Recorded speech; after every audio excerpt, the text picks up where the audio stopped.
بسم اللہ الرحمن الرحیم. جو تھوڑا سا شیعہ اور سنی میں اختلاف ہے نماز میں ہاتھ کھول کے پڑھنے کا، اور جیسا ہمارے سنی بھائی جو ہے وہ ہاتھ باندھ کے نماز پڑھتے ہیں، کیا رسول خدا نے ہاتھ باندھ کے نماز پڑھی ہے یا ہاتھ کھول کے نماز پڑھی ہے؟ جی بسم اللہ الرحمن الرحیم. ہمارے بھائی کا سوال ہے کہ شیعہ ہاتھ کھول کے نماز پڑھتے ہیں اور ہمارے اہل سنت بھائی جی ہاتھ باندھ کے نماز پڑھتے ہیں. پیغمبر اسلام نے آیا ہاتھ کھول کے نماز پڑھی یا ہاتھ باندھ کے نماز پڑھی؟ دیکھیں، شیعہ سنی اختلاف نہیں ہے، خود اہل سنت میں اختلاف ہے. شیعہ سنی اختلاف ہوتا تو پھر سنی سارے کے سارے متفق ہوتے ہاتھ باندھنے پہ. خود اہل سنت میں اختلاف ہے. امام مالک کہتے ہیں کہ نہیں، ہاتھ کھول کے نماز پڑھنا. اپنی الموطا کتاب میں انہوں نے لکھا ہے کہ امام ابو حنیفہ نے غلطی کی ہے ہاتھ باندھنے کے لیے حکم دیا ہے. میں مدینے کا رہنے والا ہوں اور مدینے کے سارے لوگ ہاتھ کھول کے نماز پڑھتے ہیں، کیونکہ سب مدینے والے رسول خدا کو دیکھ چکے تھے کہ کیسے نماز پڑھتے تھے. تو خود امام مالک نے کہا ہاتھ کھول کے نماز پڑھو. امام ابو حنیفہ نے کہا ہے بہتر ہے ہاتھ باندھ کے نماز پڑھنا. اور امام شافعی کے ہاں بھی ہاتھ کھول کے نماز پڑھ سکتے ہیں، ہاتھ باندھ کے پڑھ سکتے ہیں. امام احمد بن حنبل کے ہاں لازمی ہے ہاتھ باندھ کے نماز پڑھنا. ابھی ہمارے بہت سے علماء نے اعتراض کیا بھئی آپ جب دفناتے ہیں تو ہاتھ کھول کے دفناتے ہیں مردے کو.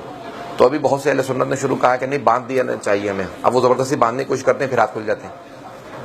تو وہ کہتے ہیں نہیں، دفناتے ہوئے بھی ہاتھ باندھنے کی کوشش کرو، کیونکہ وہ پھر تاکہ وہ ہاتھ باندھ کے جائے خدا کی بارگاہ میں. تو قرآن سے کہیں حدیث سے ثابت نہیں ہے کہ پیغمبر نے ہاتھ باندھے ہوں، کہیں سے نہیں.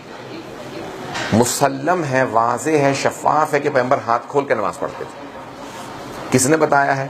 اہل البیت ادری بما فی البیت. اہل بیت بہتر جانتے ہیں گھر کے کیا معاملات ہیں.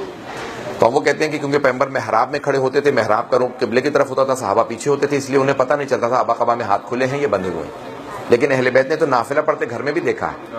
تو ہمیں جناب امیر المؤمنین نے اور جناب فاطمہ الزہرا نے بتایا ہے کہ پیغمبر ہمیشہ ہاتھ کھول کے نماز پڑھتے تھے، اس لیے ہم ہاتھ کھول کے نماز پڑھتے تھے.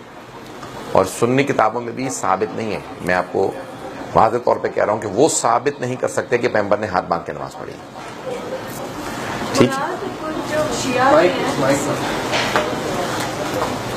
میں نے دیکھا ہے کچھ شیعہ مطلب عورتوں کو بھی وہ انہوں نے ہاتھ ایسے رکھے. اچھا، خواتین کے لیے احکام کیا ہیں؟ خواتین ہاتھ کھول کے بھی نماز پڑھ سکتی ہیں اور ہاتھ باندھ کے نہیں پڑھتی. ہمارے ہاں باندھنے کی اجازت نہیں ہے، لیکن ہاتھ ایسے رکھ کے نماز پڑھنا. بیسکلی حجاب پردہ اس میں اپنے آپ کو پوری فگر کو چھپانے کے لیے حکم ہے. اس لیے کہ اگر لوز کپڑے ہوں اور ہوا چل رہی ہو تو اس لیے ایسے کھڑے ہونا ضروری ہے. ہاتھ باندھنے کی نہیں، جیسے اہل سنت ہاتھ باندھ کھڑے ہوتے ہیں ایسے ان کی خواتین، وہ ہمارے ہاں جائز نہیں ہے. ایسے کھڑے ہوتے ہیں خواتین کے لیے، مستحب ہے، واجب نہیں ہے. لیکن ہاتھ کھول کے نماز پڑھ سکتے ہیں، لیکن مستحب ہے کہ ایسے کھڑی ہیں. اور خواتین اپنے آپ کو سمیٹ کے، مرد جو ہے سر اٹھا کے نماز پڑھیں، خواتین سر جھکا کے نماز پڑھیں. مرد جو ہے پورا رکوع کے اندر جھکیں، خواتین پوری طرح سے نہ جائیں. جب ہاتھ پہنچ جائیں گھٹنوں پہ رک جائیں. سجدہ بھی سمٹ کے کریں. تو ان کے احکام تھوڑے سے مختلف ہیں. خواتین کے نماز کے احکام تھوڑے سے مختلف ہیں، زیادہ فرق نہیں ہے، لیکن سجدہ ان کا سمٹ کے ہو، اور جب اٹھنے لگیں تو بالکل سمٹ کے آرام سے پہلے بیٹھیں پھر اٹھیں، تو وہ احتراماً. ٹھیک ہے. سجدگاہ سے متعلق سوال کیا تھا بعض برادران نے، میں پیش کر رہا ہوں. سجدگاہ سے متعلق بھائی کا سعد بھائی کا سوال تھا. دیکھیں، صحیح بخاری میں بھی روایت ہے اور الکافی میں بھی روایت ہے. حدیث ہے رسول خدا صلی اللہ علیہ وآلہ وسلم کی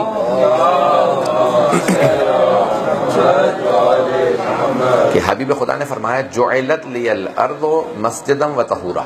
زمین کو میرے لیے سجدے کی جگہ بنایا گیا، مسجدا و طہورا، اور پاکیزگی کا سبب بنایا گیا. طہور کہتے ہیں پانی طہور ہے جس سے طہارت کی جائے، پاکیز اپنے آپ کو پاک کیا جائے، وضو کیا جاتا ہے، غسل کیا جاتا ہے. لیکن اگر پانی نہ ہو تو تیمم کرتے ہیں. تو پیغمبر اسلام نے کہا کہ اگر پانی نہ ہو تو زمین پہ ارض، لفظ آیا الف ر ض ارض، ارض کہتے ہیں زمین کو، تو زمین کے اوپر جو ہے وہ تیمم کیا جاتا ہے. اب وجہ الارض، اسی پہ سجدہ بھی ہوگا، اسی پہ تیمم بھی ہوگا. اب ہم اس لیے کارپٹ پہ سجدہ نہیں کر سکتے، کیوں؟ یہ زمین نہیں ہے. زمین پہ سجدہ جائز ہے، مٹی پہ، خاک پہ، ریت پہ، پتھر پہ، زمین یا زمین سے اگنے والی چیزوں پہ سجدہ جائز ہے. لیکن دو شرطیں ہیں، غیر المأکول و غیر الملبوس. حدیث معقول عقل سے ہے، الف کاف کتاب والی اور لام عقل، عین قاف عقل نہیں، معقول نہیں بلکہ معقول، کھانے والی چیز نہ ہو وغیر الملبوس پہننے والی چیز نہ ہو. زمین پہ سجدہ ہوگا یا زمین سے اگنے والی چیزوں پہ سجدہ ہوگا لیکن جسے نہ کھایا جاتا ہو نہ پہنا جاتا ہو. کیوں؟ کیونکہ کھانا اور پہننا دنیا ہے اور نماز دنیا سے دوری کا نام ہے، خدا سے قریب ہونے کا نام ہے. تو زمین پہ سجدہ ہوگا، زمین سے پتھر ہوں. اب یہ پتھر وہ کہتے ہیں یہ بھی پتھر ہیں، عقیق فیروزہ، اس پہ سجدہ نہیں ہو سکتا. کیوں؟ یہ پہنے جاتے ہیں.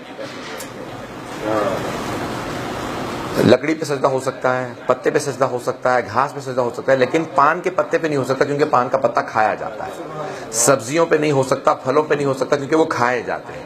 تو ہر وہ چیز جو پہنی جاتی ہے، جیسے کپاس ہے اس سے بھی کپڑا بنتا ہے، یہ اور چیزیں بنتی، تو ہر وہ چیز جو کھائی جاتی ہے اور پہنی جاتی ہے اس پہ سجدہ نہیں ہو سکتا. جو چیز بھی زمین کہلائے یا زمین سے اگنے والی چیز ہو اس پہ سجدہ ہو سکتا ہے. کلیئر ہوگی بات؟ اور مزید تو سوال نہیں اس کے اندر. تو یہ ہمارے ہاں